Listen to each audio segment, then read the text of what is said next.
And I want to get something off my chest really quick because the mainstream media has been killing the Knicks. And you would think it would be the opposite. The Knicks are starting to build this winning culture. They're starting to improve because they've been so bad for the last freaking like 20 years. It looks like the Knicks are starting to move in the right direction. But no, it's the complete opposite. The Knicks are getting destroyed left and right. If it's on first things first, the sarcasm, I'm tired of the sarcasm from Max Kellerman. Usually I don't really watch the mainstream media. I watch YouTube content creators because they literally know more than guys like on first things first and like Max Kellerman that don't know shit about the game of basketball. I don't understand how they get their degrees and stuff like that for like their job. Max Kellerman should stick to boxing and rapping as well. Yes, we know about that rapping video, Max Kellerman.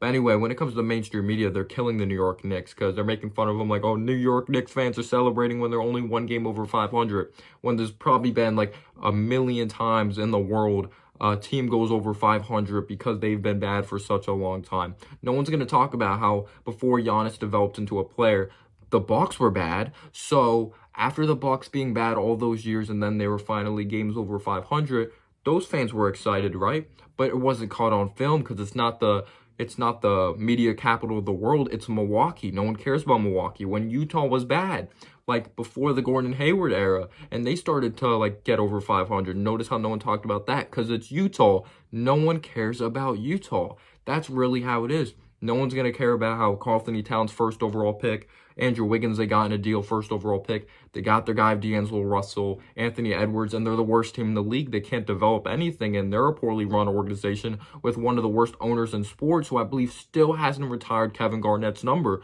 No one's going to talk about that. We're going to talk about the Knicks and how the fans are excited about being a game over 500. Yes, they deserve to be excited, just like Cleveland Browns fans after being 0-16, having terrible seasons. Of course, they made it to the playoffs, but they started off strong, and Browns fans were excited. But you're not going to post anything about that. And the Knicks can't fall off. They have a tough second half of the schedule, but you're not going to talk about mainstream media how the Knicks look like they're finally developing young talent of an RJ, of a Mitchell Robinson. Julius Randle's blooming into his own. We're one of the top defensive teams in basketball. You're not going to talk about that. You're really not. You're not going to talk about how the Kings have a longer playoff drought. I don't understand it. They're acting like they're just acting like we're the worst fan base in the world. Some people may think that.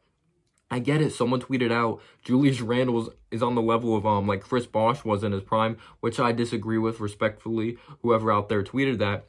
They're acting like no other crazy fan bases like say stuff like that, but it's Knicks for clicks. They only talk about it for views, for ratings. When the Knicks have improved, it looks like they're building and installing a winning culture. They've been so bad for such a long time. And that girl on First Things First, New York City, or no one says that. It's freaking New Yorker. Like, oh my gosh, like these people don't even deserve jobs when it comes to talking about the Knicks, when it comes to talking about basketball. They have no idea what they're talking about, and they need to get off the air.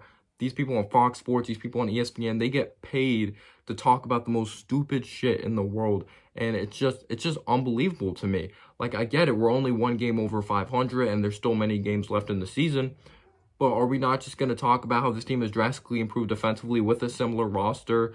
They're improving as a basketball team. I just don't understand it. I'm not saying the Knicks are a great team, but at least show them some respect. Show Tom Thibodeau some respect. Show Julius Randle some respect. Don't just talk about how Knicks fans are overrating Julius Randle. Let us hear your true perspective and just give him credit. He's a freaking all-star, and you could literally say he's putting this team on his back, leading them to the playoffs. You could say quickly he's contributing well. You can say guys like an RJ Barrett's contributing well, like as well. But you could basically say Randall's been the most consistent and he's putting this team on his back. Like, we don't care about your thoughts of Knicks fans overrating players. There's so many fan bases that overrate players, but you're literally only talking about the Knicks because media capital of the world, you get the clicks. It's Knicks for clicks. It's literally views and ratings. You don't know what you're talking about. Get off the air. It's just so sad to me that they have to reach for this type of content, for views, 4 ratings because they're so used to the Knicks being so bad. So that's where their content comes from. That's where their revenue comes from because they know everyone's going to click on that. They know it's Knicks for clicks. They know all about that. And they don't take a look at the full picture of the expectations. People were mocking us to be the worst team in the league. I'll be real. Like, I'm one of those real fans. I thought we weren't going to be a good basketball team this year, but at least give us some credit. At least say, I didn't expect the Knicks to be this good. Top 5 defense. I didn't expect the development of RJ to start shooting this better, like this much better from 3 at this part of the season.